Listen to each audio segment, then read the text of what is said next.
जाते समात सब आवी जगत बहुविधि मिथ्या गणति मलिन थया निज भाव अभाव ताई तुनो सदरूप दर्शन आत्म रूप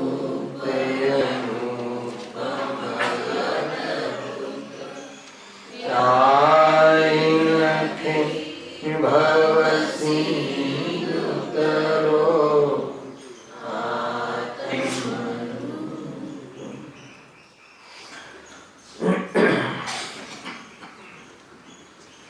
आश्री मुख्य मार्ग प्रकाशक ग्रंथ से પાંચમા અધિકારના આધારથી અન્ય મતનું નિરાકરણ જે ટોપિક છે એના ઉપર સ્વાધ્યાય કરી રહ્યા છીએ. આ ટોપિકમાં પણ સૃષ્ટિકર્તાવાદ એ જે નંબર કઈ છે,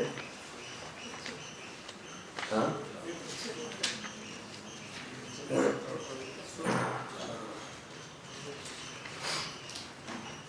નંબર 100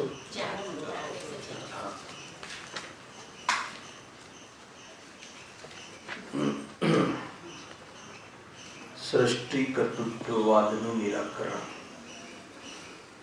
અહીંયા એમ કહે છે કે એક પરમ બ્રહ્મ છે, એ સૃષ્ટિનું રચયિતા છે, એ સૃષ્ટિનું કર્તા છે. સૃષ્ટિ કહો, જગત કહો, દુનિયા કહો, લોક કહો, વિશ્વ કહો, આ વિશ્વનું બનાવવા વાળું, રચવા વાળું એક પરમ બ્રહ્મ નામનો એક પદાર્થ છે. એક એવો પરમ બ્રહ્મ નામની શક્તિ છે કે જેને આ લોકની રચના કરી છે. એમ ખ્યાલમાં આવે છે કે આવું જે જૂઠાણું છે એનાથી જે અકર્તા સ્વભાવ છે, દરેક દ્રવ્ય અકર્તા સ્વભાવને લઈને પરદ્રવ્યનું કોઈ કરે કે પરદ્રવ્યનું કરે એમ છે નહીં. કારણ કાર્ય મીમાંસા, ક્રમબદ્ધ પર્યાય, નિમિત્ત ઉપાદાન, ષટકારક. કાર્ય થવાનું કારણ કોણ છે, દરેક જે કાર્ય થાય છે એનું કરતા કોણ છે, એ સંબંધી જે ભૂલ છે, એ ભૂલના કારણે જીવને બહુ ક્લેશ રહે છે. અને આજે પણ હવે કર્તૃત્વવાદ, કર્તૃત્વ બુદ્ધિ, એક દ્રવ્ય બીજા દ્રવ્યનું કરતું નથી એવું જૈન શાસનનો મહાન સિદ્ધાંત, સૃષ્ટિનો નિયમ, એ નિયમની એટલી મોટી વિરાધના થાય છે આ ખોટી બુદ્ધિના કારણે કે જીવને અનંત સંસાર બન્યો રહે છે. એટલા માટે આ જે સૃષ્ટિકર્તાવાદ સંબંધી જે માન્યતા છે કે જગતનું કરતા કોઈ પરમ બ્રહ્મ છે, એ સંબંધી જે અહીંયા ચર્ચા ચાલી રહી છે બહુ મહત્વપૂર્ણ ચર્ચા છે. એમાં એ લોકો એમ કહે છે કે જે જગતનું કરતા પરમ બ્રહ્મ છે અને આ જે પણ કઈ દેખાય છે શરીર આદિ, એ બધી એની માયા છે. એમ કહ્યું ને, ત્યાંથી ઉઠાવી એ વિશે બહુ ચાલ્યું પણ છે હે ને. પહેલા એક હતો, એકોહમ બહુશ્યામ, આ કથનથી ચાલુ કર્યું છે. પહેલા એક હતો, એને પછી ઘણું થવાની ઈચ્છા થઈ ગઈ, બોર થઈ ગયો તો પરમ બ્રહ્મ, તો એને એક વ્યવસ્થાઓ બદલી બધી ને.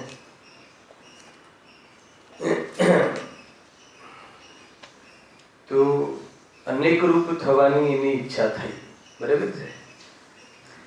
તો ત્યાં એમને વાત એમને સિદ્ધ કરી કે આજે પણ શરીર આદિ છે, આજે બહારમાં મકાન, દુકાન, ધન, દાસ દાસ જે પણ દેખાય છે એ બધું એક પરમ બ્રહ્મનું રૂપ છે, એની માયા છે.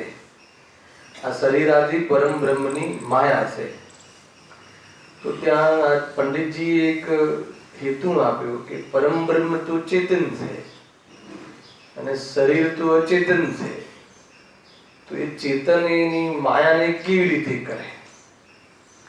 એક ચેતન એક અચેતનની રચના કેવી રીતે કરે? કેવી રીતે એ રૂપે થાય? બહુ રૂપે થયો ને તો કહે છે કે તું આ જે પણ કહે છે એ વાત મિથ્યા છે, ખોટી છે. બરાબર છે? ક્યાં હતું એ પાનું? એ પોઈન્ટ ક્યાં હતું? એ રીતે માયાને બ્રહ્મની કહે છે તે કેમ સંભવે? શરીર આદિકનું માયારૂપ થવું એ આવ્યું છે ને. હા, અહીં પેજ નંબર 103 પર થોડું રિવિઝન કરીએ છીએ. પછી એમને એક વાર ગપ્પું કર્યું. એને ગપ છે આવી રીતે કે માયામાંથી રાજસ, તામસ અને સાત્વિક એ 3 ગુણ પેદા થયા. સાંભળી જો, આ થઈ ગયેલું વિષય છે. 5 મિનિટ ખાલી એનું અનુસંધાન કરીશ વિષયનું. તો કહે છે કે એ પણ વાત ખોટી છે. કેમ ખોટી છે? કેમ કે રાજસ એટલે શું અર્થ આપે છે? રાજસ એટલે માનાદિ કષાય, તામસિક એટલે ક્રોધાદિ કષાય અને સાત્વિક એટલે કષાયની મંદતા. તો કહે છે કે આ તો જીવના વિભાવ છે અથવા જીવના વિભાવરૂપ પરિણામ છે. તો એ જે જીવના પરિણામ એ માયારૂપી જળમાંથી કેવી રીતે પેદા થાય? સૌથી પહેલા તો એનું તર્ક આપે છે. એટલે તું કહે છે મિથ્યા છે. બીજું તું આને શું કહે છે? ગુણ કહે છે. અને આ તો દોષ છે. બરાબર છે? તો પછી એ બી એક તો બહુ મોટો દોષ આવે છે. અને પર તરત જ પછી તું એમ કહે છે કે આ જે 3 પ્રકારના જે ગુણ છે એમાંથી કોણ ઉત્પન્ન થયા? બ્રહ્મા, વિષ્ણુ અને મહેશ એ 3 દેવ ઉત્પન્ન થયા. એવું માનશે. એક છે પેરેગ્રાફ થઈ ગયેલું છે કે આ જે 3 પ્રકારના જે તું ગુણ કહે છે, પહેલા તો એક દોષ છે અને એક તું ગુણ માને છે અને ગુણમાંથી પાછા તો બ્રહ્મા, વિષ્ણુ, મહેશ ઉત્પન્ન થયા. 3 દેવ ઉત્પન્ન થાય છે. તો કહે છે કોઈ વ્યક્તિમાંથી કોઈ ગુણ ઉત્પન્ન થાય, કોઈ વિશેષતા ઉત્પન્ન થાય એ તો સમજમાં આવે છે, ન્યાયની વાત. પણ કોઈ વિશેષતામાંથી કોઈ વ્યક્તિ પેદા થાય એ વાત ખોટી છે. એટલે એ પણ ઠીક નથી. બીજી ભૂલ એ આવે છે, એમાં દોષ એ આવે છે કે આ જે તું ગુણ કહે છે એ માયામય આદિ અને એને તું બ્રહ્મનો અવતાર કહે છે, તો એને તો જગતમાં જે ક્રોધ, માન, માયા આદિ તું છોડવાનું કહે છે અને તું એનો અવતાર કહે છે બ્રહ્મા, વિષ્ણુ, મહેશને. તો પછી એ પૂજ્ય કેવી રીતે છે? તો એ પૂજ્ય છે એ બ્રહ્મ છે. ત્યાં એ વાત એને કહે છે. એના પછી એના કાર્યની ઓરથી બરાબર ખુલાસા કરે છે કે તું એ જે ગુણોના જે કાર્ય છે, ગુણ એટલે એની ભાષામાં ગુણ, ખરેખર તો એ દોષ છે. અને એને લઈને બ્રહ્મા, વિષ્ણુ, મહેશ કેવા કાર્યો કરે છે? કુતૂહલ કરે છે, સ્ત્રીનું સેવન કરે છે, યુદ્ધ કરે છે, આવી જાતિના કાર્યો કરતા તું ચિતરે છે આ લોકોને. અને બ્રહ્મા, વિષ્ણુ, મહેશના ફોટા બી એ રીતે તમને મળશે, યુદ્ધ કરતા અને કોઈ અને બહારમાં કામ ભોગ આદિમાં વ્યસ્ત, એમાં મગ્ન, એવી બધી ચેષ્ટાઓ, એવા બધા કુતૂહલ, કાંઈ ના કાંઈ કુતૂહલ કરે, ચેષ્ટાઓ કરે, અલગ અલગ માયાવી ચેષ્ટાઓ કરે. તો કે એ બધું તું કહે છે કે કરે છે. અને રાજસ અને એ ગુણોમાંથી, એ દોષમાંથી તો આવી પ્રવૃત્તિ થાય હે ને. અને જે એક સંસારિક અજ્ઞાની જે પ્રવૃત્તિઓ કરે એવી પ્રવૃત્તિઓ તો તમારા પરમ બ્રહ્મ કરે છે. અને વળી તું એને કહે છે કે પૂજ્ય છે ને પરમેશ્વર છે. તો એ કેવી રીતે સંભવ છે? એટલે તું આજે પણ કહે છે મિથ્યા છે.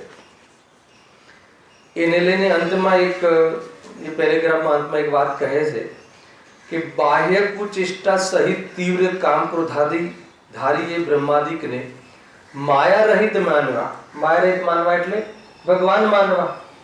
કમસે કમ પંડિતજી એમ કહે છે કે જે ભગવાન છે કેવા છે? માયા રહિત છે, કશાય રહિત ભગવાન હોય છે. અને તું બ્રહ્માને ભગવાન માને છે, વિષ્ણુ આદિને, અને વળી પાછા કામ તો તું બધા માયાથી બતાવે છે. એ કામ બતાવીને તું માયા રહિત જે એને કહે છે અથવા તો એને ભગવાન કહે છે, પરમેશ્વર કહે છે, તો ઉપમા આપે છે કે જેમ મેઘ પટલ સહિત અમાસની રાતને અંધકાર રહિત માને, હે ને, એટલી એવી વાત છે. આ તો એનો અર્થ કે બુદ્ધુને પણ ખબર પડે કે આમ ના હોય એમ. એકદમ અમાસની કાળી રાત હોય અને કહે કે આ એટલી સુંદર અંધકાર રહિત રાત છે, એમ કોઈ કહે? તું કહે છે કે જે તારા બ્રહ્મ વિષ્ણુ મહેશ તારા ભગવાન પરમેશ્વર કહે છે, એ પરમેશ્વર બધા એ તો એક તો આવા કુતૂહલ ને આવી બધી ચેષ્ટાઓ કરે છે, જે કુચેષ્ટાઓ કરે છે, અને તું એને ભગવાન માને છે કે જે એક લોકનો એક દુષ્ટ જીવ પણ આવી પ્રવૃત્તિ કરતો દેખાય એકમાત્ર, એવી પ્રવૃત્તિ તો તારા ભગવાન કરે છે, એમ અહીંયા કહે. ભાઈ ઘણી વાર એમ થાય ને કે સવારથી વાંચન ચાલતું હતું, જયારે સિમંદર ભગવાનના ઉપર દર્શન કર્યા ત્યારે એવો વિચાર આવ્યો કે એને કે આખી દુનિયામાં કોઈ ભાગ્યવાળો જીવ હોય તો આપણે જ છીએ. સાચા દેવ એને સિમંદર ભગવાન મારા સાચા દેવ છે, નિર્ગ્રંથ ગુરુ એ મારા ગુરુ છે, અને આ જૈન ધર્મનો હું સભ્ય છું. કેટલું મોટું ભાગ્ય છે! આવું ભાગ્ય કોણ લઈને આવે? કેટલી બધી અનર્ગલ બાબતો ચાલે છે, વિચાર તો કરો. અને એટલા બધા વિચારો પંડિતજી અહીંયા કર્યા છે. વિચારોનો ક્યાં છે? ઘણી વાર કોઈ બધાને પ્રશ્ન થાય છે ને કે આ કેમ આ બધા તો આપણે ક્યાં માનીએ છીએ ને ક્યાં ચર્ચા કરવી? તો મને એના સંબંધી પણ વિચાર આવે કે જે બધા ન્યાયના વિષયો છે ને, ન્યાયના વિષયો ખુલવા વાળા છે. આજે પણ આવ્યું છે ને, સર્વવ્યાપક કહે છે, કેમ કઈ અપેક્ષા કહે છે. તો આ જે પરીક્ષા મુખાદી જે ગ્રંથ છે, માણિક્યચંદ મુનિરાજ મહાસમર્થ ભારત વર્ષના આચાર્ય, એમને આ ગ્રંથ લખેલા છે, આવા બધા ન્યાયના ગ્રંથો. અને એના ઉપરથી પ્રભાચંદ્ર આચાર્ય પ્રમેય કમલ માર્તંડ નામની મોટી મોટી ટીકાઓ, અષ્ટસહસ્રી બધી ટીકાઓ મોટી મોટી છે ન્યાયની. તો જે છઠ્ઠા સાતમા ગુણ સ્થાન વૃત્તિ જે મુનિરાજ છે, સ્વરૂપમાં ડૂબવાનું જેનું એકમાત્ર અભિયાન છે, એવા મુનિરાજો જયારે આ ગ્રંથ લખતા હોય છે તો આપણને એમ થાય કે આપણે તો આ શું કામ વાંચવા જોઈએ? મારે બતાવવું છે. પંડિત ટોડરમલજી સમ્યક દ્રષ્ટિ જીવ, પૂજ્ય ગુરુદેવ શ્રી સમ્યક દ્રષ્ટિ જીવ આખો અધિકાર એક એક શબ્દથી વાંચે અને પંડિતજી આટલા વિચારો કરીને લખે, અને આપણને એમ થાય કે પાંચમો અધિકાર શું કામ વાંચો છો? આવે છે સ્વરૂપમાં રમાતું હોય તો શુદ્ધનો પણ વિચાર કરવો યોગ્ય નથી. વિચાર કે વિકલ્પ કરવું યોગ્ય નથી, હેને? પરંતુ તું કહે કે આ અધિકારો શું કામ વાંચવા જોઈએ, અને પેપર તું ખૂણેથી વાંચે, તો કહે છે કે તારો તર્ક જે છે ને એ કુતર્ક છે, હેને? લગ્નની પત્રિકા ચાર વાંચે, ચાર વખત વાંચે, એને એમાં બધું લખેલું હોય ને, સપ્તપદી જગતના 7 ફેરા, અનંત ફેરાનું કારણ એ 10 વાર વાંચે. અને અહીંયા કહે કે પાંચમો અધિકાર શું કામ લ્યો છો? અમને તો આત્માની વાત સંભળાવો. તો કહે છે કે આ જ્ઞાનીઓએ આને જે વિષય બનાવ્યો છે, ભાઈ જો જે જાણકારીના વિષયો છે, જે માત્ર જાણકારીના વિષયો, એમાં પણ કઈ એંગલ હોય છે, કઈ ઉદ્દેશ હોય છે? 2, એક તો જાણકારીના વિષયથી આપણે સાવધાન રહેવાની એક તો આપણને ઉદ્દેશ છે, એ આપણને એંગલ મળે છે, અને આપણને આપણા શાસ્ત્રોનો મહિમા આવે છે, અનેકાંત ત્યાગનો મહિમા આવે છે કે કેટલું જોરદાર આપણને.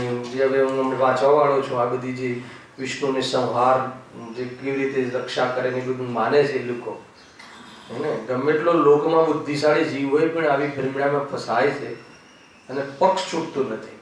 આમ બુદ્ધિમાં ખબર પડે કે આમ આવી મોટી ભૂલ છે, તો વિપક્ષ વ્યામોના કારણે એ ધર્મ માનીને કરે છે, અંધશ્રદ્ધા કરે છે. એ બધી વાતો છે, એટલા માટે આ સમજવા જેવું છે, હેને? તો અહીંયા કહે છે કે ભાઈ આ જે તું આ બધી વાત કરે છે શ્રી સેવન આદિની એવી બધા કાર્યો કુચેષ્ટાઓ જે કરે છે અને તું એને દેવ ને પરમેશ્વર ઠરાવે છે, તો પછી એની સામે શું તર્ક મૂકે છે? એ કહે છે કે એ કોઈ એમાં વ્યાપતા નથી, એ તો એમની લીલા છે. એ આ તો બધી એમની લીલા છે, કોઈ એમાં વ્યાપતા નથી. તો કે લીલા શું કામ કરે છે? ખ્યાલ આવ્યો? તો લીલા શું કામ કરે છે આમાં લખ્યું છે. તો કે એ લીલા કરીને એ બતાવવા માંગે છે. શું બતાવવા માંગે છે? કે આવું કોઈ કરે એને તો એને પછી આવી પ્રકારના એ સજા મળે છે. તો એના માટે એ લીલા કરીને બતાવવાની શું જરૂર છે? ખ્યાલ આવ્યો? એ ટાઈપનું લીધું હતું ને, એ રીતે છે. જો આગળ એમાં કહે છે, થોડું વાંચું છું. ત્યારે એ કહે છે કે એમને કામ ક્રોધાથી વ્યાપ થતા નથી, એ પણ પરમેશ્વરની લીલા છે. તો તેને અમે કહીએ છીએ, હે ને? કોણ? પંડિતજી કે અમે એને પૂછીએ છીએ કે એવા જે કાર્ય કરે છે, આ લીલા કરે છે, એ એની ઈચ્છાથી કરે છે કે ઈચ્છા વગર કરે છે? સાંભળજો, બહુ જોરદાર તર્ક છે રીતુભાઈ. તમને આ પસંદ પડી ને વાત? કે એ જે આ ઈચ્છાથી કરે છે, તો એ જે સ્ત્રીનું સેવન કરવું એ કામ થઈ ગયું, યુદ્ધ કરવું એ ક્રોધ થઈ ગયો, હે ને? તો એ રીતે અન્ય પણ સમજ્યું. આ બધા જે કામ ક્રોધાદી રાગાદી ભાવ કરે છે, એ જો એની ઈચ્છાથી કરે છે તો રાગી થઈ ગયો તારો પરમ બ્રહ્મ. અને જો ઈચ્છા વગર કરે છે, પરવશતાથી કરે છે, તો પરાધીન થઈ ગયા પરમ બ્રહ્મ, હે ને? પરમ બ્રહ્મ એટલે દેવ. તો એ રાગી અને પરાધીન હોય એ દેવ કેવી રીતે હોઈ શકે? અને આપણી ભગવાન કેવા છે? વિતરાગી છે અને સ્વાધીન છે, અને કણ કણ સ્વાધીન છે બતાવે છે, હે ને? એક તો પોતે વિતરાગી છે, પોતાને સ્વાધીન અનુભવ કરે છે, અને વિશ્વનો કણ કણ સ્વાધીન છે, હે ને? એમ બતાવે છે. એ આપણા વાસ્તવમાં, હે ને, કોણ છે? આપ્ત છે. અરે પરમાત્મા આપણા ગુરુ છે, આપણા દેવ છે, એમ સમજ્યું?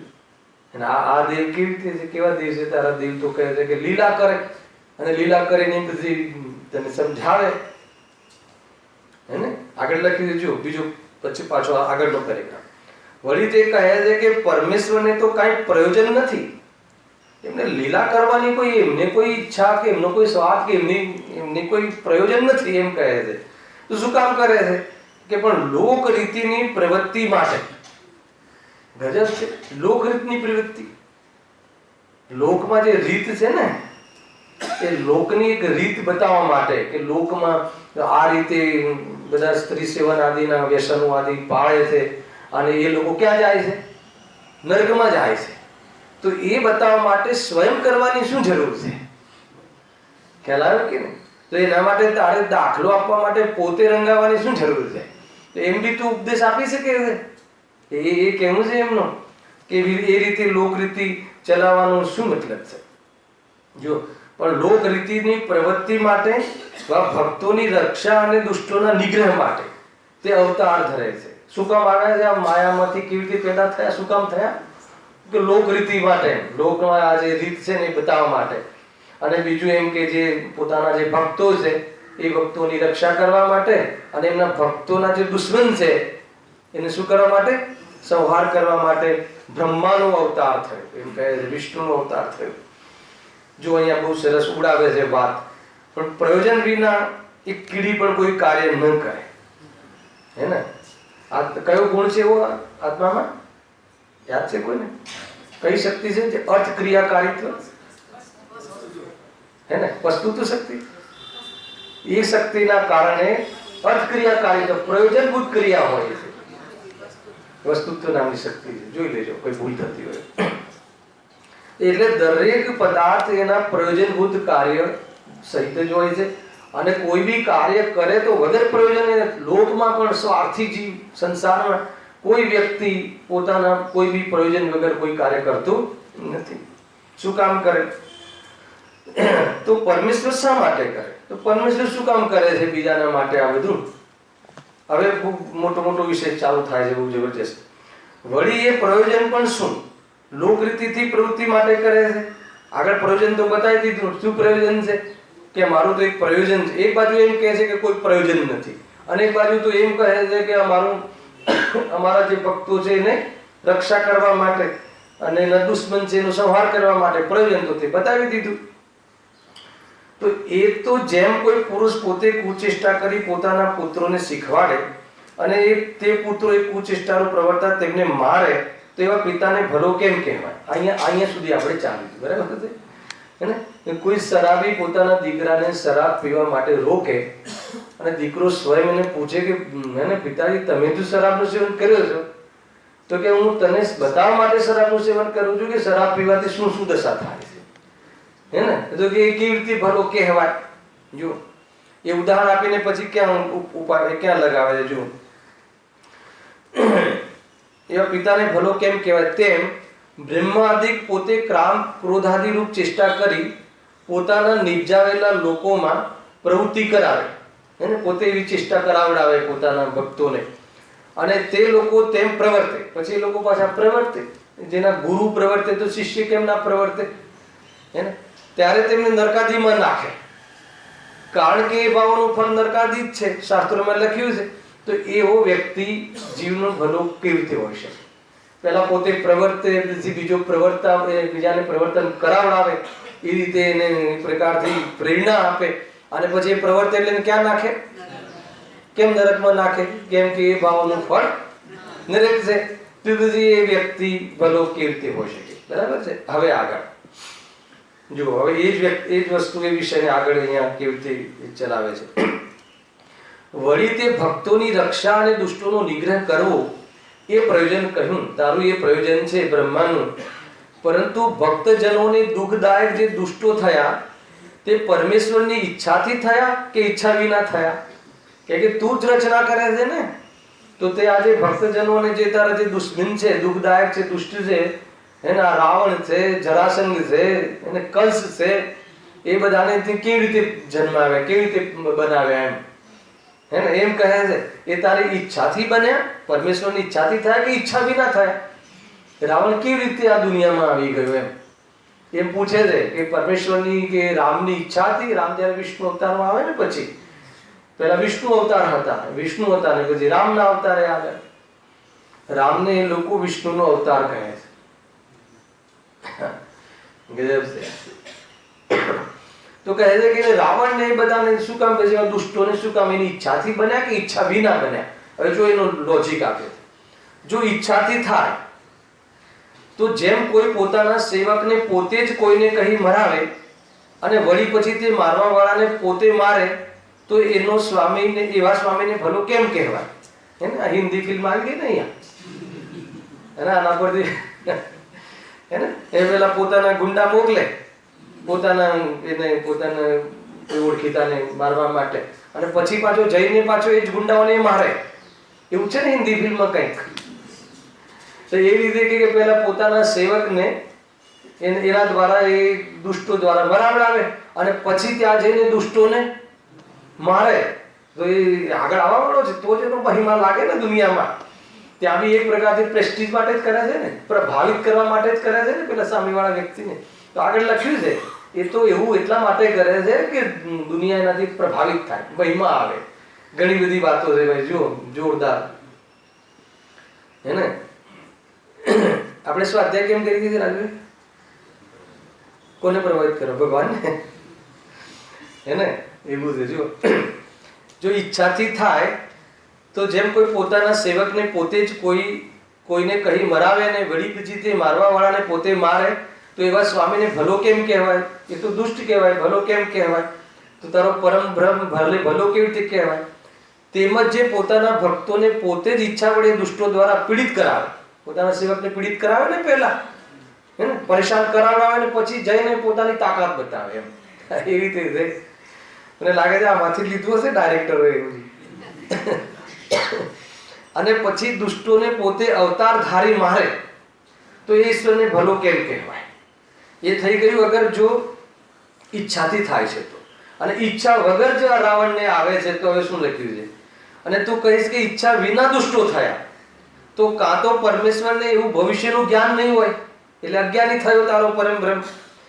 મારા ભક્તોને દુષ્ટો દુઃખ આપશે અગર પહેલા એવી શક્તિ હોય એટલે એને ભવિષ્યનું જ્ઞાન નહીં હોય કે મારા ભક્તોને આ દુઃખ આપશે એવું, હે ને? આપણે ભગવાન તો બધું જાણે છે. ખરેખર ભગવાન હોય તો ત્રણેય કાળનું જાણે. અને તારો પરમ બ્રહ્મ તે ભવિષ્યનું કદાચ એને નહીં ખબર હોય કે આ આરતી કરશે. અરે તું જેને બનાવે છે એ પછી તારા આધીન પહેલા હતા અને તારા આધીન નહીં રહે એવી તને ખબર નહીં હોય. ગજબ છે ભાઈ. મારા ભક્તોને દુષ્ટો દુઃખ આપશે એવી તને એને કદાચ પહેલા ખબર ના હોય, હે ને? અગર પહેલા એવી શક્તિ નહીં હોય કાં તો પછી પહેલા એવી શક્તિ નહીં હોય. આ કહે છે જો અગર જો ઈચ્છા વિનો એ દુષ્ટ થયા, અને આમ તો ખરેખર તો તેજ તો બનાવે છે બધાને, પહેલા તો એ જ ખોટો પડે એની વાતમાં. તો આમાં બનાવે જ કેમ? રાવણ બનાવવાની જરૂર શું હતી તારે? બધા રામ બનાવતા.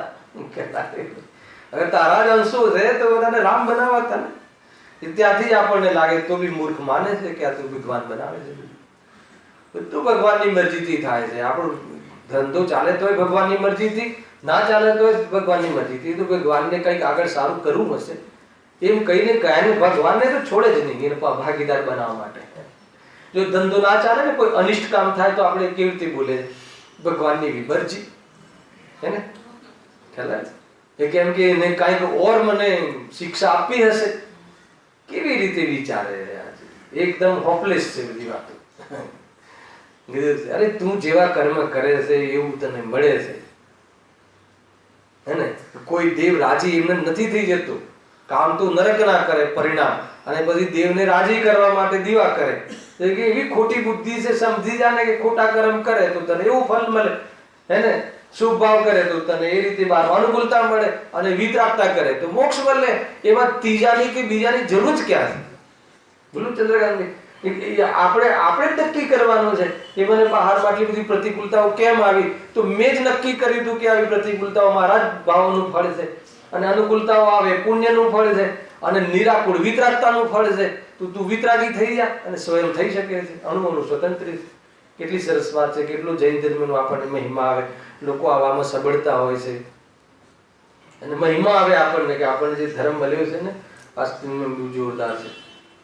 અને તાત્કાલિક સ્પોટ સુખી થઈ જવાય. એકત્વ બુદ્ધિ છોડે, કર્તૃત્વ બુદ્ધિ છોડે, ભ્રમ છોડે, હે ને? તત્વ ચૈતન્ય દેવ પોતાના સ્વરૂપ છે એને સ્વાદમાં આવી જાય, નિરાકુરતા થઈ જાય. એટલું જોરદાર છે. જો ક્યાં હતા? હા, કેટલે હતા? હા, બરાબર છે. અને અહીંયા કહે છે કે અગર એવી શક્તિ ન હોય, કાં તો એને ખ્યાલ નહીં હોય, કાં તો પછી એનામાં શક્તિ નહીં હોય, એટલે બધા ટપકી પડ્યા કે રાવણને બધા આવી ગયા કે એનામાં તાકાત નહીં હોય, તેમને એવા જ થવા ન દે. ફરીથી તું કહીશ કે ઈચ્છા વિના દુષ્ટો થયા, તો કાં તો પરમેશ્વરને એવું ભવિષ્યનું જ્ઞાન નહીં હોય કે મારા ભક્તોને દુષ્ટો દુઃખ આપશે. અગર પહેલા એવી શક્તિ નહીં હોય કે તેમને એ વાત થવા જ ન દે, એને એવી શક્તિ નહીં હોય એનામાં, તો એનાથી શું થયું? ખ્યાલ? વળી એવા કાર્ય માટે તેને અવતાર ધાર્યો. એટલે એને પેલા ખબર નહીં હોય, એટલે એક તો તારો પરમ બ્રહ્મ અજ્ઞાની થયું, અને પેલા એવી શક્તિ જ નહીં હોય કે એવું ના થવા દે. એ રાત કે શક્તિહીન થયો, અને તું એને પરમ બ્રહ્મ કેવી રીતે કરે? એની જ વાતોમાં તોડે છે એને. એવા કાર્ય માટે તેને અવતાર ધાર્યો. હવે સાંભળજો, પણ શું અવતાર ધાર્યા વિના તેનામાં શક્તિ હતી કે નહોતી? હે ને? અવતાર ધાર્યા વગર ના કરી શકે. અહીંયા આવવાની જરૂર શું હતી? જ્યાં છે ત્યાં બેસીને અહીંયા હવે દુનિયામાં આવિષ્કાર આવી ગયા. અહીંયાથી રિમોટ કંટ્રોલથી છેક કામ થાય છે. સામાન્ય મનુષ્ય કરી શકે છે. તું તો એનો બાપ છે, પરમ બ્રહ્મ છે, તો તારે અહીંયા અવતાર લેવાની જરૂર શું હતી? ખ્યાલ કે કેવું? જો સાંભળ્યું એકેકામાંથી શું નીકળે છે. ત્યારે અહીંયા આવીને પછી કરવાનું શું જરૂર? ત્યાં જ બેઠા બેઠા રાવણને તું પાઠ ભણાવી શકતા હતા. તો અહીંયા આવીને પછી પાછી લીલા કેટલી કરવી પડી? સીતાનું હરણ કરાવવું પડ્યું, કેટલી લીલા કરાવવી પડી, પછી રાવણને મારે આવીને તરત ધાતે નીવડાવી દેવું તું ને. તને તો બધી ખબર હતી કે આ એ રીતનું થઈ ગયું છે. લોજિકલ સમજો, રામ કરી શકતા હતા તો સીતાનું હરણ જ શું કામ થવા દે? ખ્યાલ આવે કે નહીં? આપણે ત્યાં કેટલું સ્વતંત્ર છે, એને એના કર્મના અનુસાર સીતાને એવી જાતિનું હારમાં ઉદય આવ્યો અને કાર્ય થયું. તો એ સીતાજીનો જીવ એમ કહે છે કે આ તો ઉદયના બધા પ્રસંગો છે, હું તો ઉદયથી રહી ભગવાન આત્મા શું મજા કરે છે. હે ને, બહારમાં પુણ્યનો ઉદય આવ્યો તો યશ પણ થયો, તો કે આ યશ પણ કોનો છે? તો કે બહારમાં એ શરીર અને એ બધી પોઝિશનનો યશ છે, હું તો યશથી રહિત છું, હે ને. જો એક વાર પણ જ્ઞાની ધર્માત્મા પાપના ઉદયને પુણ્યના ઉદયથી પ્રભાવિત ન થતા. પાપના ઉદયમાં કોઈ દુખી કે હું હીન થઈ ગયો એમ નહીં, અને પુણ્યના ઉદયમાં કઈ હું હે ને મહાન થઈ ગયો એમ નહીં, પ્રભાવિત થતા નથી. કેમ કે એમને સ્વરૂપની સંપદાની પ્રાપ્તિ છે. એ જીવને બહારના પુણ્યના નાચમાં કેવી રીતે ઉપયોગ નહીં કરીને થારા માણે. સમજો, બહુ જોરદાર છે. અને આપણે થોડો પુણ્યનો ઉદય આવ્યો હોય તો, અને વળી પાછો પાપનો ઉદય આપણને ચમકારમાં તો સેકન્ડોમાં ફરે. પાપ પુણ્યના ઉદય બી કેવા પ્રકારના? દમ વગરના છે બધા. અહીંયા કહે છે કે વળી એવા કાર્ય માટે તેને અવતાર ધાર્યો, પણ શું અવતાર ધાર્યા વિના તેનામાં શક્તિ નહોતી? જો શક્તિ હતી તો અવતાર શા માટે થયો? તથા જો નહોતી તો પાછળથી સામર્થ થવાનું કારણ શું થયું? એકદમ લોજિકલ વાત છે ને. હવે જો આગળ કેવી રીતે વધારે વિશે ત્યારે તે કહે છે, કોણ? એ લોકો કહે છે, એમ કર્યા વિના પરમેશ્વરનો મહિમા કેમ પ્રગટ થાય? જ્યારે આમ અવતાર આવે ને પછી તથાસ્તુ કરે ને આમ કરે ને તેમ કરે તો મહિમા આવે ને. પરમ બ્રહ્મનો ને તો મહિમા કોણ કરે? ગજબ છે. મહિમા માટે જીવ કરે છે. અચ્છા, મહિમા શાનાથી મળે? કુતૂહલ કરવાથી મળે? યશ કે યશ પ્રકૃતિના ઉદયથી, હે ને. અરે કાર્ય સાચા કરે તો બી અપયશની પ્રકૃતિ હોય તો અપયશ થાય, નિંદા થાય, હે ને. અને કાર્ય ખોટા કરે, હે ને, સપ્તવ્યસનમાં રહે, યશ પ્રકૃતિનો ઉદય હોય તો દુનિયાને હાર પહેરાવે. ચાલે છે કે અત્યારે બધું તરત જ કહે કે જો તમે ધર્મ કહો છો, પણ ધર્મ કરવા વાળાને તો કોઈ પૂછતું નથી. અને આને જેમ 2000 કરોડ ખાધા તો એનો ઓર એનો મહિમા, 4000 કરોડ ખાધા તો એનો ઓર વધારે એની પ્રશંસા. તો કે તારી જોવાની દૃષ્ટિ ખોટી છે. ખ્યાલ આવે કે દુનિયાને એવું લાગે છે આજકાલ જે યંગ જનરેશન છે ને એ અહીંયાથી વિચારે છે શું મળે છે આત્મા કરીને તમને આખો દિવસ. ખ્યાલ આવે કે નહીં? એને જુઓ બહાર દુનિયામાં આ નેતા જો, આ બિલ્ડર્સ જો, આ કરોડપતિ જો, આ અરબપતિ જો. જરા એકવાર જજો ને ઓફિસમાં, એમ લાગે કે આના જેવો કોઈ બીજો દુઃખી નથી, હે ને. 5000 ખીચાવા પડ્યા તો આપીને આવવાનું મન થાય કે લે ભાઈ 5000 કરોડ વાળાને એટલો દુઃખી લાગે. મૂર્ખતા છે. પરેશાન ને ભાઈ, વિતરાગતા વગર, ભેદ જ્ઞાન વગર, આત્માની અનુભૂતિ વગર કોઈ જીવને નિરાકુરતા થતી નથી. આ તો મૂર્ખતા છે બધી. જો શું કહે છે? એક કર્યા વિના પરમેશ્વરનો મહિમા કેમ પ્રગટ થાય? કેવી રીતે પ્રગટ થાય? તો સાંભળો, એને તોડે છે અહીંયાથી. એનો નિષેધ કેવી રીતે કરે છે, એનું ખંડન કેવી રીતે કરે? તેને અમે પૂછીએ છીએ કે પોતાના મહિમા માટે પોતાના અનુચરોનું પાલન કરે તથા પ્રતિપક્ષીઓનો નિગ્રહ કરે, એ જ તો રાગદ્વેષ છે. શું કહ્યું? માનો કે મારો મહિમા કરવો હોય તો મારા જે અનુચરો એટલે મારા જે ફોલોઅર્સ છે એનું હું શું કરું? એનો તો હું પાલક બનું, અને એને તો હું હેલ્પ કરું. અને જે મારા પ્રતિપક્ષી છે એને હું શું કરું? નાશ કરું, એને તો સતાવું. એ તો રાગદ્વેષ થાય, હે ને. તો રાગદ્વેષ થાય તો પરમ બ્રહ્મને રાગદ્વેષ તો હોતો નથી. પરમ બ્રહ્મનો જ અર્થ છે કે રાગદ્વેષ માયાથી રહી. તો તારો પરમ બ્રહ્મ તો રાગદ્વેષ કરે છે કે જેને અનુસરે. જો અમારા નિર્ગ્રંથ મુનિરાજ દેવ તો એનાથી પણ મહાન છે, હે ને. અમારા નિર્ગ્રંથ મુનિરાજ જોઈ લો. કયા મુનિરાજ? યશોધર મુનિરાજ, છે ને. આખો પ્રસંગ શ્રેણિક રાજાનો જીવ અથવા શ્રેણિક એમના ઉપર સર્પ નાખે છે, અને એમની પત્ની નામ શું? હા, ચેન્ના રાણી એ ઉપસર્ગ દૂર કરવાનું કાર્ય કરે છે. પણ આ જે યશોધર મુનિરાજ શું કરે છે? રાગદ્વેષ કરે છે. બંનેને શું આપે છે? આશીર્વાદ. બંનેને અવિનાશી કલ્યાણ. ને તો શ્રેણીને તો બરાબર બતાડી શકતા હતા, એમના ઘણી બુદ્ધિઓ હતી, પણ કે નહીં, હે ને ભાઈ. અવિનાશી કલ્યાણ. આત્મા તો પરમાત્મા બનવા માટે જ છે. આત્મા તો રાગ દ્વેષ મટાડીને ભગવાન બનવા માટે છે. ભગવાન આત્મા જે સ્વરૂપ છે એ બીજભૂત પરમાત્મા તત્વ છે, એને પ્રગટ કરવા માટે જ આત્મા છે, હે ને. એ નરકોમાં ફરવા માટે નથી. જો એ જે નિર્ગ્રંથોનો જે આપણું જે સોચ છે, જૈન શાસ્ત્રમાં જે જ્ઞાનીઓની સોચ છે, હે ને, એવી નથી કે ના ના ના આ તો મારા પર સર્પ નાખ્યો તો એને દંડ આપવો જોઈએ, અને તું આપવા વાળો કોણ દંડ? એ તો એના પરિણામના આધારે કર્મની વ્યવસ્થા છે કે નહીં.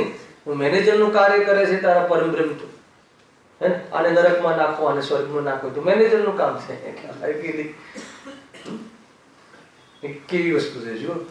અરે એ તો જે પણ બહારમાં જે થવું ન થવું એ બધું તો કર્મની એટલી સુંદર વ્યવસ્થા છે, અને વ્યવસ્થાના અનુસાર આપોઆપ બધી વ્યવસ્થાના અનુસાર બની રહી છે. કોઈ તારે કોઈ જગ્યાએ કોઈ પરમબ્રહ્મને અહીંયા વચ્ચે લાવવાની જરૂર નથી.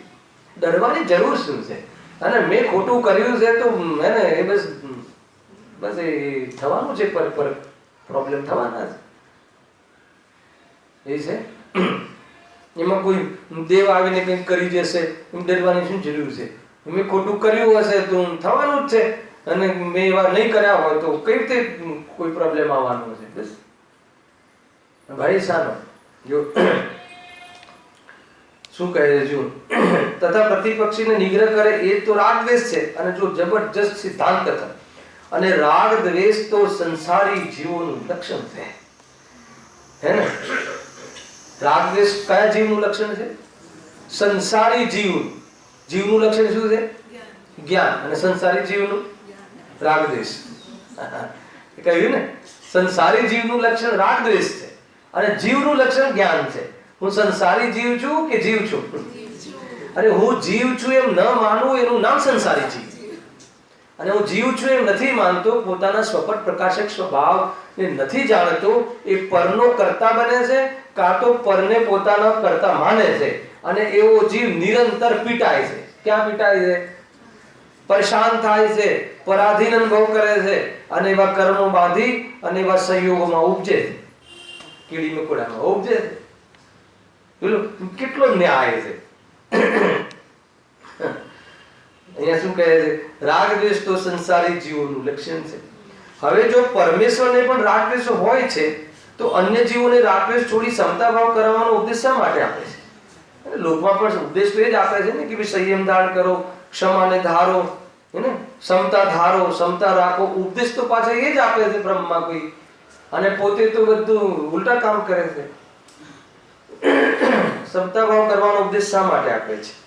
વળી તેને રાગદ્વેષ અનુસાર કાર્ય કરવું વિચાર્યું, પણ થોડોમાં ઘણો કાળ લાગ્યા વિના કાર્ય થાય નહીં. જો હવે એક તો એના પરમ બ્રહ્મને રાગી દ્વેષી સિદ્ધ કરવું છે પંડિતજીને, અને રાગી દ્વેષી સિદ્ધ કરવું છે ને વળી પાછું એને દુઃખી સિદ્ધ કરવું છે. અને જો એવો કોઈ પરમ બ્રહ્મ તું કહે છે તો એ પરમેશ્વરને પૂજ્ય કેમ હોઈ શકે? તો પછી એની પૂજા તું કયા હિસાબે કરે છે? તું એને દીવા કેમ કરે છે? તું એને રીઝવવા શું માંગે છે? અરે અહીંયા તો તું પોતાના ભગવાન આત્મા સામે જો, પરમ બ્રહ્મ એવા જે અર્યંત ભગવાનની સામે પણ નહીં જો, એવું અર્યંત ભગવાન કહે છે. આપણા ભગવાન કહે છે કે તું મારી સામે જોયે ત્યાં સુધી સુખી નહીં થાય એમ કહે છે. અને તારા ભગવાન શું કહે છે?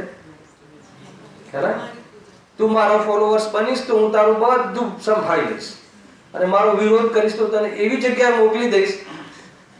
અને એમ છે ને, કેવી રીતે આ સેટ થઈ શકે? તું શું કામ ડરે છે? હે ને? દેવી દેવતાઓ પણ એ પણ બિચારા એક હે ને દુઃખી જીવ છે, અને એ દુઃખી જીવ તને આવીને તને સુખી કરી જાય. અરે વિતરાગી દેવ કોઈને સુખી નથી કરી શકતા. સુખી છે, અનંત સુખી અને અનંત બળના ધની એવા આર્ય પરમાત્મા તને સુખી નથી કરી શકતા. સુખનો માર્ગ બતાવે છે. તું સ્વયં ચાલે તો સુખી થાય એવી બતાવે છે કથન વ્યવહારનું. હલાવ્યો કે નહીં? કોણ બતાવે? તું સ્વયં જોવે તો એમને બતાવ્યું એવું રાગ કહે છે. પ્રભુ આપનો અનંત ઉપકાર છે. ભગવાન તો એમ કહે છે કે કોણ કોનો ઉપકાર કરે. આખી મેથડ ખ્યાલ આવી? એ તો રાગ બોલે છે કે પ્રભુ આપને અનંત ઉપકાર છે. પછી બે ચાર પદ બોલે ને, કયું પદ છે ને? એ તો આમાં બી છે ને, ઉપકાર વાળી બે ચાર કથાઓ બોલીએ છે ને ઘણી વખત અહીંયા આપણે સ્તુતિમાં. અહો ઉપકાર જીનવરનો. ભગવાન કહે કોણ જીનવર? કોણ ઉપકાર કરે? ઉપકાર કરે તો જીનવર ના હોય, અને ઉપકાર કરવાનો ભાવ કરી શકે. ઉપકાર તો કરી શકતો નથી, અને હું ઉપકાર કરી શકું છું એવો મિથ્યાત્વ રૂપી અજ્ઞાન કરે, અને એવું અજ્ઞાન કરે એ ભગવાન હોય જ ના શકે. એ તો જ્યારે આપણને આ વાત સાચી ખબર પડી તો આપણે મફતમાં બોલ બોલ કરી ભગવાન તારો ઘણો ઉપકાર, તારો ઘણો ઉપકાર. કોઈ ઉપકાર થોડી કરે છે, એ તો રાગ બોલે છે, એ તો રાગનું કામ છે. ભક્તિ એટલે રાગ, હે ને? ભક્તિ ધર્મ નથી. હે હા, કોણ કરાવશે? કોઈ આગળ નહીં કરાવે, કરાવી શકે નહીં. કરાવી શકે તો આ દુનિયાનું રૂપ બહુ ખતરનાક હોય. અગર કોઈ કોઈનું કરાવી શકત, અગર કોઈ આ બ્રહ્મા જેવો કોઈ ખરેખર રચવા વાળો હોત તો તમે કલ્પના કરો કે એ દ્રષ્ટિનો લોક કેવો હોઈ શકે, હે ને? એટલે એવું છે નહીં, એવું ક્યારે થશે નહીં. ચિંતા કરો નહીં. એને કોઈ દેવી દેવતાઓને બહુ રીઝવવાની વાત છે નહીં, હે ને? અગર એને જોવું હોય તો ભગવાન આત્માની ઓરથી જો, અને પર્યાયમાં એને જે પોષણ છે ઓરથી જ્ઞાન કર, અને તું તારા રાગ દ્વેષ છોડી દે. બીજું કઈ કામ કરવાની જરૂર નથી. થોડી હિંમત અંદરમાં તત્વનો અભ્યાસી જીવ, સાચા તત્વ મળ્યા હોય, જેની પાછળ અરહંત પરમાત્મા, આચાર્ય કુંકુમદેવ, ગુરુદેવશ્રી જેવા મહાપુરુષો એ પીરસેલું તત્વ હોય, એ શું ફાલતુ ચીજોથી ડરે અને ઉદયોમાં ગભરાય? કોઈ જરૂર શું છે? બલ મળે ને આપણને આ સાંભળીને મળે કે આ સાંભળીને આપણને જે મળ્યું છે એનો મહિમા આવે કે શું જબરજસ્ત, ક્યાં સડે છે આ લોકો. કેમ કે આવો મારવા વાળો આખું મોટા મોટા સંપ્રદાય પડ્યા છે, ને? સૌથી પહેલા દેવી દેવતાઓને પૂજે તો એ છે ને આ બધું કે આ દેવી દેવતા મારા કુળદેવીને એમાં બી તું કેટલા વેચી લે. ગ્રુપ વાઇઝ દેવો થઈ ગયા, એને અલ્લાહ એ મુસલમાનના ગ્રુપના, એને બીજી બ્રહ્મા એ કોઈ ઓર ગ્રુપના, વૈષ્ણવ ગ્રુપના, અલગ અલગ દેવતાઓને સોંપી દીધું કામ. કોણે? આ અજ્ઞાનીઓએ કે તું મારું કામ કરજે. આ ગ્રુપ, આ દેવી, આ કુલદેવી અમારા. પછી એમાં બી કુલદેવીમાં ભેદભાવ કરે પાછા. એમના કુલદેવી અલગ, અમારા કુલદેવી અલગ, હે ને? કે આ અમારા કુલના નોકર છે. શું કરે છે? અરે જ્ઞાની તો કહે છે કે વાસ્તવમાં નોકર છે, પુણ્યના દાસ છે. પુણ્ય ખતમ થયું તો બાપ છે, હે ને? અને પુણ્ય હોય તો દાસ છે, અને તુમથી ભગવાન આત્મા છે. કોઈ મેળ જ નથી ખાતું. ખાય છે મેળ? પાપ પુણ્યમાં એના આધારે ડ્યુટી કરતા હોય છે. એ બી નિમિત્ત નૈમિત્તિક કથન. બાકી દરેક દ્રવ્ય સ્વયં પોતાના અનુસાર પરિણમે છે. ક્લિયર થાય છે? બરાબર. કોઈ જગ્યાએ ભૂલ નહીં રાખવી ભાઈ, ડરવું નહીં. કેમ કે બહુ આ જ્યારથી અધિકાર ચાલે છે ત્યારથી વાત આવ્યા રાખે છે કે શું કર્યું, શું કશું નહીં. દેવી દેવતાઓનો ઉદ્દેશ કે પૂતળાઓ છે, અંતરદેવ જાતિના દેવ છે. બિચારા જીવ દુઃખી છે, મિથ્યાત્વથી ઘણા દુઃખી છે, એને કેટલા વર્ષોથી દેવી દેવતાઓમાં પડ્યા રહ્યા છે. કેટલા મોટા આયુષ્ય, ઓછામાં ઓછું 10,000 વર્ષ, અને કેટલા મોટા આયુષ્ય હોય છે દેવગતિને. પણ ત્યાં ચાન્સ છે વેદ જ્ઞાન કરીને સમ્યક દર્શન કરવાનું છે. ગદર છે, જીવ જેવો ડરે છે ને, આ બધી અંધશ્રદ્ધાઓ જ છે ને. તમને એમ લાગે કે ઘડો મૂકે છે, શું છે? સારો દિવસ જોઈને ઘરમાં પ્રવેશ કરવો શું છે? આપણે ક્યાં આવું માનીએ છીએ? નીકળશે શું તો એક ખોલીને બતાવે કે અહીંયા આ જો આ પડી છે. દીકરાને દહીં ખાઈને પરીક્ષા આપવા મોકલે શું છે? અને એ દિવસે ભગવાનના દર્શન કરવા વિતરાગી ભગવાન મોકલી, એ શું છે? પેલા કુળદેવનો પાણી યારે હોય ને દીવો કરે તો કે બીજા તું જરા પેલા નારાજ ના થઈ જાય. મહાવીર ભગવાન, અને એ તો આપણા સંપ્રદાયના ભગવાન અને આપણા કુળના ભગવાન. બધી ભગવાન તું કે તમે તો કે દરેકને ભગવાન આત્મા તરીકે જોવાનું કહીએ છીએ, પણ તું ભગવાન આત્મા છે ત્યાંથી શરૂઆત કરજે, પછી બધાને ભગવાન આત્મા જોજે.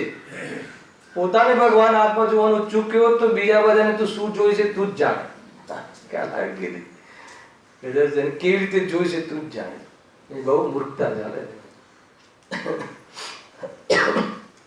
જો વળી તેને રાગદ્વેષ અનુસાર કાર્ય કરવું વિચાર્યું. જો પહેલા શું વાત કરી કે જે રાગદ્વેષ છે એ તો સંસાર જીવોનું લક્ષણ છે. જો હવે પરમેશ્વરને પણ રાગદ્વેષ હોય છે તો અન્ય જીવોને રાગદ્વેષ છોડી સમતા ભાવ કરવાનો ઉપદેશ શા માટે આપે છે? એક, વળી તેને રાગદ્વેષ અનુસાર કાર્ય કરવું વિચાર્યું, પણ થોડો વા ઘણો કાળ લાગ્યા વિના કાર્ય થાય નહીં, તો એટલો કાળ પણ પરમેશ્વરને આકુરતા તો થતી જ હશે ને, હે ને? માનો કે રામ જે વિષ્ણુનો અવતાર છે, વિષ્ણુ રામનો અવતાર લઈને આવ્યા અહીંયા, કોણ શાના માટે આવ્યા? રામને મારવા માટે, રાવણને મારવા માટે આવ્યા, બરાબર છે? એમ જ કહે છે ને એ લોકો કે ભાઈ વિષ્ણુનો અવતાર છે, એ રામ ભગવાન એ વિષ્ણુનો અવતાર છે, અને હવે શું કરે છે? એ રાવણને મારવા માટે અવતાર લીધો છે એમને. તો એમને અવતાર લીધો છે તો પછી હવે જ્યાં સુધી એ બધી લીલા કરવાની શું જરૂર હતી કે એ પ્રમાણે 14 વર્ષ જંગલમાં જવું ને પછી સીતાનું હરણ થાય એવું બધું ગોઠવવું, કારણ કે એ તો કરતા છે ને દુનિયાના, તો ગોઠવીને પછી રાવણની સાથે યુદ્ધ કરવું અને પછી રાવણને હરાવવું, હે ને? તો વાત એમ નથી, ભલે એને તું મહિમા માટે કહે છે કે તો મહિમા આવે ને, તો કહે છે કે એટલો કાળ આકુરતા, રાગ દ્વેષ છે ને, તો રાગ દ્વેષ છે તો આકુરતા થતી હશે કે નહીં થતી હોય? તો તારા પરમ બ્રહ્મને રાગ દ્વેષ છે ને આકુરતા હશે, દુખી હશે, તો એવો પરમ બ્રહ્મ પૂજ્ય અને પરમેશ્વર કેવી રીતે હોઈ શકે? એ તારો ભગવાન કેવી રીતે હોઈ શકે? ખ્યાલ આવે કે નહીં? બહુ જબરદસ્ત છે આ, બરાબર ખંડન કરે. તો કેવી રીતે ભગવાન માને છે જે સ્વયં દુખી છે? ખ્યાલ આવે કે નહીં? આપણે ત્યાં પણ કહે છે તું પંચ પરમેષ્ટિઓથી તું તારા ઉદય ફેરવવા માંગે છે, તો એ સ્વયં મુનિરાજો પર ઉપસર્ગ આવે છે અને તું એમની પાસે તારા ઉપસર્ગથી બચવા જાય છે, તો કેવી રીતે સંભવ છે? હા, એ જોઈ લે કે એ ઉપસર્ગથી કેવી રીતે બચે છે, તું જોઈ લે. એ કહે છે કે તું ઉપસર્ગ તો રાગીઓની ભાષા છે, ઉપસર્ગ નામની કોઈ ચીજ જ નથી. એ તો એ પરમાણુ રીતનું પરિણમન, અગ્નિનું અગ્નિરૂપ પરિણમન અને શરીરનું વડવારૂપ પરિણમન સ્વતંત્ર, અને હું એ વખતે સ્વપર પ્રકાશક મારો સ્વભાવ હોવાના કારણે સ્વયંને જાણતો સર્વને જાણવા રૂપે પરિણમું એવું ભગવાન આત્મા. બોલ, તમારા પર ઉપસર્ગ આવ્યો છે, વાત જૂઠી છે કે સાચી છે? એટલે કેવી રીતે અડી શકે અગ્નિ? અગ્નિ શરીરને ન અડે એ જ્યારે જીન ભગવંતોએ જોયું છે, જીન ભગવંતોએ, તો આત્માને અડે અને આત્માને દુઃખ આપે, એ વાત ક્યાંથી લાવે? હેલા બતાવો ઉપસર્ગ છે કે સાથે લેવાના છે આપણે? ઉપસર્ગ કેવલી ને અંતઃકરણ કેવલી, 2 ગુણસ્થાન બાકી છે હવે, બસ 13 14, હે ને? અર્યન ભગવાનના 2 ગુણસ્થાન બાકી છે હવે, એને પછી આગળ વળી જેમ કોઈ, હવે સાંભળો જોરદાર, વળી જેમ કોઈ કાર્યને હલકો મનુષ્ય જ કરી શકે, આ કોણ કરે આવું બધું? હે ને? જે આ માયાચારી ને બીજાને લડાવવા ને પછી આ બધી લીલા કરવી ને એ બધું કોણ કરે? મારવાનું કામ એ બધું કોણ કરે? યુદ્ધને હલકા માણસો કરે. જો વળી જેમ કોઈ કાર્યને હલકો મનુષ્ય જ કરી શકે, તે કાર્યને રાજા પોતે જ કરે, હે ને? આ બધું સ્ત્રી સેવન ને કુતૂહલ ને યુદ્ધ ને એ બધું તો હલકા માણસો કરે, પોતે જ કરે, તો તેથી કઈ રાજાનો મહિમા થતો નથી. યુદ્ધ કરવાથી રાજાનો મહિમા થાય? હે કે જો એક ગાંધીજી જેવા વ્યક્તિએ અહિંસાના આધાર ઉપર દેશને જે સ્વતંત્રતા અપાવી લોક દ્રષ્ટિએ, તો આજે ગાંધીજીને એ અંગ્રેજ લોકો પણ યાદ કરે છે, સન્માનથી જોવે. કેમ? કેમ કે એક પણ સૈનિકને માર્યા વગર, હિંસા કર્યા વગર પૂરું ભારત વર્ષ પર સ્વતંત્રતા લેવી, તો એમાં ગાંધીજીનો મહિમા છે કે અહિંસાનો મહિમા? સમજમાં આવે છે કઈ? ત્યારે ત્યાં એ તો કહે છે કે એ તો ખરેખર પરમાર્થિક અહિંસા છે જ નહીં, અને જે આપણે ત્યાં અહિંસાનું જે સ્વરૂપ બતાવ્યું છે, એવા અહિંસા પરનો ધર્મને જે પ્રગટ કરે છે એનો મહિમા તો કરવામાં આવે, પણ જે હિંસા કરે, આજે બીજું આપણને જે માનો કે એક આતંકવાદી છે, ઠીક છે ને, અને આતંકવાદીને જે પેલા શૂટ કરે ને ફટાક દઈને વગર ઓર્ડર, શું કહેવાય એને? એન્કાઉન્ટર. ભૂલી જવાય શબ્દ. તો આપણે એ બંનેમાં મહિમાવંત કોણ લાગે કે આને 50 એન્કાઉન્ટર કર્યા છે? ખ્યાલ આવે હું શું કહું છે? હિંસાનો મહિમા છે. આપણે એમ મહાન લાગે ને આતંકવાદીમાં છે ને, 2 હિંસક છે પણ આ હિંસક થોડો આનો અભિપ્રાય સારો છે ને, હા એ છે. તો કહે તો હલકા માણસોનું કામ છે, હે ને? અરે ક્રોધિત થઈ જવું એ તો કમજોર માણસનું કામ છે. એવા પ્રસંગમાં પણ ક્રોધ રૂપે ન થવું એ વાસ્તવમાં પુરુષાર્થી જીવનું કામ છે. તમને કોઈ હેરાન કરે એ વખતે ક્રોધ ઉત્પન્ન ન થવો, એ વાસ્તવમાં પુરુષાર્થનું કામ છે. અને એ વખતે હેરાન થઈ જવું, ક્રોધિત થઈ જવું, એ તો કમજોર વ્યક્તિનું કામ છે. ખ્યાલ આવે કે? નથી કહેતા કે જો આને આટલું બધું સતાવે છે તો પણ કેવા ક્ષમતા ભાવ ધારે છે. લોકની દ્રષ્ટિ લોકમાં પણ જે ક્રોધાદિમાં ન ઉલજે એનો મહિમા કરવામાં આવે છે. અને તું કહે છે કે અમારા પરમ બ્રહ્મ ક્રોધ કરે ને એટલે મહિમા થાય છે. રામનો મહિમા હે ને દીક્ષા લઈ અને સિદ્ધ અવસ્થાને પ્રાપ્ત થાય એટલે છે કે રાવણને હરાવ્યો એટલે છે. આપણે ત્યાં રાવણને હરાવ્યો એની વાત નથી. હરાવ્યો વાત સાચી છે, યુદ્ધ કર્યું એ સાચી છે, રાવણનો વધ થયો વાત સાચી છે, લક્ષ્મણ દ્વારા થયો હતો એને એટલે લક્ષ્મણ ત્યારે નરકમાં છે. ખ્યાલ આવે? તો એ જે પણ કઈ થયું ઇતિહાસ તો એ કોઈ ભગવાન રામનું કાર્ય નથી, એ તો રાજા રામનું કાર્ય છે. અને તો રાજા રામ ને તો રાજા કરે, ભગવાન એવું ના કરે. જ્યારે એ કામ છોડી દીધું ત્યારે ભગવાન બની ગયા. શું કહે છે? રામ ભગવાન ક્યારે બન્યા? લડવાનો ભાવ સંપૂર્ણ જતો રહ્યો, ક્રોધ માન માયા લોભ સંપૂર્ણ નષ્ટ થઈ ગયા એટલે ભગવાન જે રાજા રામ છે ભગવાન રામ બની ગયા. હેલા? અને આપણે તો રાજા રામ આમ છે તેમ છે તેમ. આગળ તો બહુ લખ્યું છે, આગળ કાલે આવશે આ વિષ્ણુની વાતમાં આવે. સ્વયં અત્યારે અયોધ્યા માટે લડે છે તો એ વિષ્ણુ કે જે બી અવતાર કે રામ એ પોતાનું મંદિર નથી રક્ષા કરી શકતા. એ બાબરી મસ્જિદ તોડી તો એ અલ્લાહ શું કરે છે? તોડવા દીધું એને. ક્યાં ગઈ તમારા અલ્લાહની તાકાત ને ક્યાં ગઈ? અરે કોઈ મતલબ નથી. એક એક પરમાણુનો સ્વતંત્ર છે ભાઈ. હે ને? તું રાગદ્વેષ છોડીને તું તારામાં સમાઈ જા. માર્ગ એટલો જ છે. દુનિયાદારી છોડી દે, હે ને? લોક સંજ્ઞાએ લોકાગ્રહ નહીં જવાય. શ્રીમદજી લોકમાં આમ ને તેમને આમ કરવું પડે. શું કરવું પડે? કરી શકે છે? આત્મજ્ઞાનમ સ્વયં જ્ઞાનમ જ્ઞાનાદન્ય કરોતિ કિમ. જ્ઞાન સિવાય બધું કરે છો? પરભાવસ્ય પરભાવ. હા, વ્યવહાર મોહ. વ્યવહારી જનોનો મોહ છે. હેલાયો કે નહીં? હું રોટલી બનાવું છું, હું દુકાન ચલાવું છું, હું ગૃહસ્થીને સંભાળું છું. એ વ્યવહારી જનોનો મોહ છે. એ તો વ્યવહાર કથન હતા એને પરમાર્થ માની લીધો એનો મોહ છે એટલે જીવ દુખી છે. ગજબ છે ભાઈ. બધા શ્લોક ચાલે છે હમણાં. કરતા કર્મથી કામ. અહીંયા થઈ ગયો ને, અહીંયા થઈ ગયો છે. 81 આવી ગયું ને કલશ. જો તો કે એટલો કાળ તો આકૃતા રહી કે ના રહી તો ભગવાન કેવી રીતે ભગવાન કહેવાય એને એમ કહે છે. જો આગળ વળી જેમ કોઈ કાર્યને હલકો મનુષ્ય જ કરી શકે તે કાર્યને રાજા પોતે જ કરે તો તેથી કે રાજાનો મહિમા થતો નથી પણ ઉલટી નિંદા થાય છે.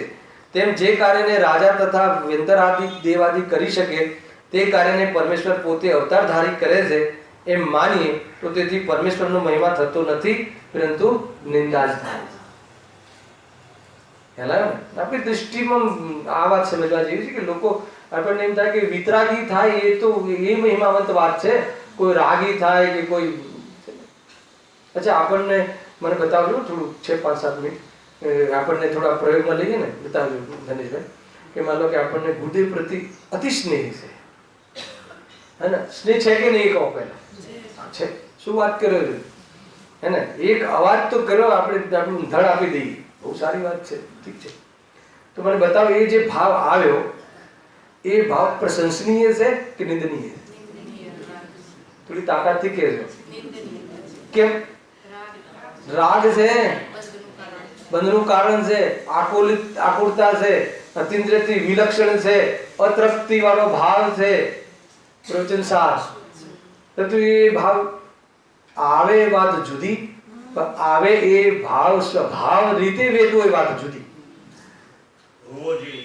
હા, હોવો જોઈએ. ઉપાધિ બુદ્ધિ આવું હોવો જોઈએ ને. અરે આવી જાય છે. ગુરુદેવજી કહે છે કે હરે ભગવાન પ્રત્યે ભગવાનનો ભાઈ એટલો રાગથી બચી નથી શકાતું એટલે આવી જાય છે. કરવો નથી. મારે ભગવાનને ભજવાનો ભાવ કરવો નથી પણ સ્વરૂપમાં રહેવાતું નથી એટલે રાગમાં આ થાય છે. પણ મને હું ચાહતો નથી કે આ થાય. હું તો એમ ચાહું છું કે ચાહ જ ના થાય. જ્ઞાનીઓની વાત જુદી છે. તું જ્યાંથી જોયે છે ત્યાંથી તને રાગમાં જ્ઞાની દેખાય છે અને એમને શું દેખાય છે? જ્ઞાનમાં જ્ઞાની દેખાય છે.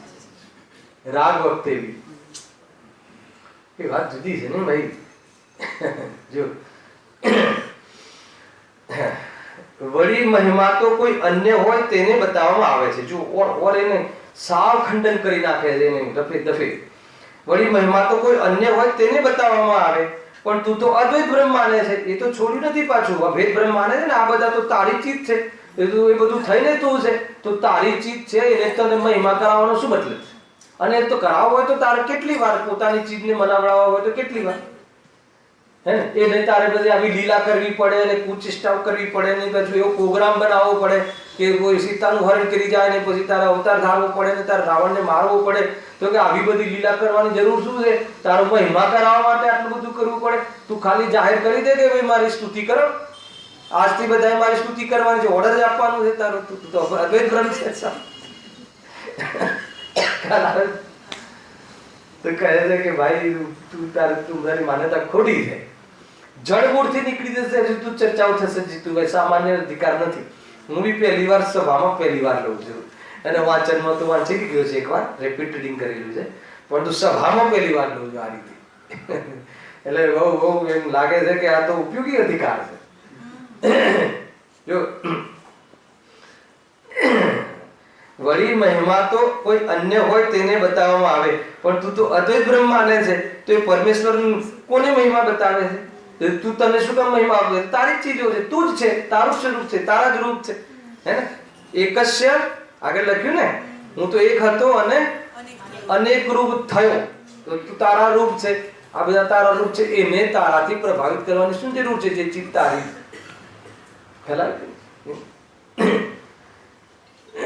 તથા મહિમા બતાવવાનું ફળ તો સ્તુતિ કરાવી એ છે. તો કોની પાસે સ્તુતિ કરાવવી ઈચ્છે છે? વળી તું કહે છે કે સર્વજીવ પરમેશ્વરની ઈચ્છા અનુસાર પ્રવર્તે છે. હવે જો તેને પોતાની સ્તુતિ કરાવવાની ઈચ્છા છે તો બધાને પોતાની સ્તુતિ રૂપ જ પ્રવર્તાવો. શા માટે અન્ય કાર્ય કરાવવું પડે? શા માટે તારે રાવણ પાસે હરણ કરાવવું પડે? અરે જ્યારે તું જ બનાવે છે તો રાવણને શું કામ બનાવે છે? પહેલા તો સારી સારી ચીજો બનાવ, નરક પર બનાવવા શું કામ પડે? બધા ટોપ બનાવ, બધા રામ, બધા જ એકને શૈતાન ને એકને રામ. શું કામ આવું બધું કરે છે? તું તારો પરમ પ્રેમ આવું શું કામ કરે છે? એનો જવાબ નથી એ લોકો પાસે. અને તું એને ભગવાન માને છે કે જે સ્વયં દુઃખી છે, જે સ્વયં આકુરતામાં બળે છે, તું એને ભગવાન માને છે. અને વિતરાગી ભગવાન છે તેને એ તરફ મહિમા નથી આવતો. આમાં કોઈ નાનો સમુદાય નથી, મોટા મોટા સંપ્રદાયો, આખા સંપ્રદાયો ચાલે. અને પ્રત્યક્ષમાં ખ્યાલ આવે કે આ કેવી રીતે સંભવ છે, કેવી રીતે ભગવાન બની શકે. માખણ ચોરે, ગોપીઓ સાથે રખડે, તો એ ભગવાન હોય? એ ભગવાન હોય? રાગને જીતે એ ભગવાન હોય, જીતેન્દ્રિય જીન હોય એ ભગવાન છે. તો કેવી રીતે ભગવાન હોય? એટલી બધી બહારમાં એવા કૃત્યો બતાવે. અને એ તો સંસારીઓને હોય, સંસારમાં એમને હતા અને છોડીને ભગવાન બની ગયા એની વાત નથી.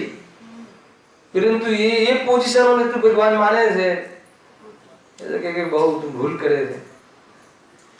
તેથી મહિમા અર્થે પણ એવા કાર્ય બનતા નથી. આગળ શું કહે છે? આટલું વાંચી લો એટલે કાલે વિષ્ણુને આપણે બોલાવીએ.